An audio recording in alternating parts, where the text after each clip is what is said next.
Olá, sejam bem-vindos a mais um vídeo. Aqui é o Análise de Carona, eu sou o caroneiro e hoje nós vamos falar de como às vezes os projetos que a gente enfrenta pela vida são um pouco mais complicados e como as requisições de clientes são diferentes do que eles precisam. Muito tempo atrás, quando eu trabalhava com projeto de máquinas ainda, mas faz muito tempo mesmo, cara, tá louco. É assim, apareceu uma requisição de uma empresa que queria testar os rotores dos motores de corrente contínua. Eu vou procurar aqui uma imagem para você entender o que é o rotor. É o rotor, o disco de contatos, onde corre a escova em cima do... Aí, como é que isso é montado? É feito um cilindro com várias lâminas de cobre, separado com isolante elétrico, né? E isso gira em alta velocidade dentro do motor de corrente contínua. E precisava de um equipamento para testar a resistência à força centrífuga daquilo. Quer dizer, se você girasse em alta velocidade, se aquilo corria o risco de desmontar com a força centrífuga ou não, né? Então, o que acontece? Eles pediram para a gente que fosse colocado isso num rotor e que fosse aquecido também e que ficasse girando a 50% acima da velocidade normal de trabalho do motor elétrico, né? E assim. Mas daí tem um detalhe, esses rotores, esses contatores, eles tinham quase 1 metro de diâmetro. Tinha um lá que pesava quase 800 quilos, né? Aí o nosso analista de projetos na época pensou assim, ô louco, cara, imagina se uma lâmina de cobre dessas aí, de mais de 20 centímetros de comprimento, se solta desse rotor e sai voando pela fábrica. Quantas cabeças isso vai cortar até parar, né? Então o que foi pensado? Foi feito literalmente uma panela de pressão gigantesca, assim. Que foi apresentado, né, a ideia de fazer uma panela de pressão gigantesca, assim. Com uma chapa bem grossa e com um motor embaixo para girar. E aí a primeira ideia que apareceu foi de fazer isso enterrado no chão, para que se uma lâmina dessa soltasse, ela batia na parede ali de aço e a própria terra ao redor já ia dar servir de amortecedor, já ia parar, né? E o pessoal falando que não pode, porque tem que pensar num negócio que pode ser movimentado, modificado o layout e tudo, tem que fazer para cima do chão. E porque também o pessoal dizia assim, na Alemanha tem esse tipo de máquina também, o nosso parceiro lá na Alemanha faz esse tipo de teste e não é enterrado, não é não sei o que e tal.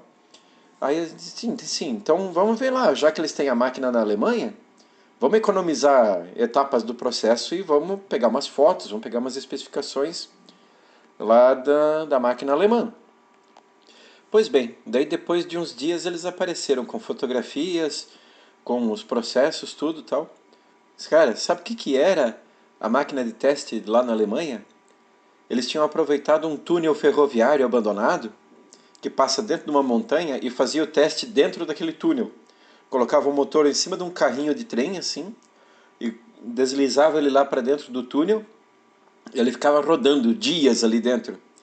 Assim, pô, aí tu quer o quê também, cara? Como é que tu acha que o negócio vai sair voando da montanha lá? Não tem como. E ficou aquele jogo de empurra, de interesse e tal, a gente tentando fazer a coisa do jeito mais seguro possível para não correr o risco de vida e o cliente lá querendo fazer a coisa do jeito mais barato possível. Aí no fim das contas acabou que foi feito um projeto lá para ser avaliado e quando a gente colocou o valor do projeto para construir, o cliente ainda teve a pachorra de dizer assim, meu Deus do céu, isso sai mais caro do que um automóvel 0 km, vocês estão malucos, né? Aí teve quem comentou assim, pô, mas o cara quer uma máquina totalmente desenvolvida do zero, especificado, ele quer um automóvel 0 km para botar no meio da fábrica lá e fazer o teste, né? Assim, não tem comparação.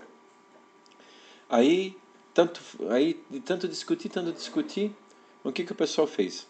Fizeram lá uma panela, literalmente uma panela, com 3 pés gigantes no chão, assim, cara, reforçado para valer, né? E com o motor embaixo, um sistema de aquecimento. Aí tentaram aproveitar o isolamento térmico, né? Porque tinha que testar a 150 graus centígrados isso, para ver se a resina que segurava todas as lâminas de cobre suportava a temperatura e tudo mais, né? Aí o que acontece? Se foi na fé assim de que o revestimento térmico ele serviria como um amortecedor.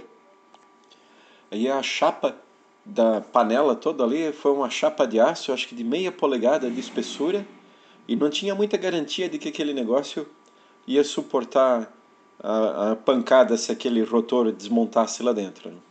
Eu sei que no fim das contas ainda teve problemas de balanceamento e tudo, que o negócio saiu muitíssimo mais caro do que aquele automóvel que o cara tinha colocado, né? Aí, na verdade, a moral da história é assim: você tem quando você pede alguma para construir alguma coisa, você tem que ter uma noção exata do que você quer construir e saber passar as informações para o teu fornecedor, né? Não a cada hora você dizer que o negócio existe, e daí quando chega lá é uma coisa completamente diferente, né? E acabou funcionando tudo, mas eles nunca chegaram a testar na capacidade máxima, até por medo mesmo da coisa desmontar, né? Ou porque também um rotor grande como aquele acabou não sendo fabricado, pelo menos na época que eu estava trabalhando lá na companhia, né? Então, por hoje é isso, mais uma historinha para diversão de vocês. E se quiser contribuir com o canal, tem ali as opções embaixo, né? Se gostou do conteúdo, por favor, curte, compartilhe aí com os amigos, com a namorada, com a família, com todo mundo. Ok? Até mais!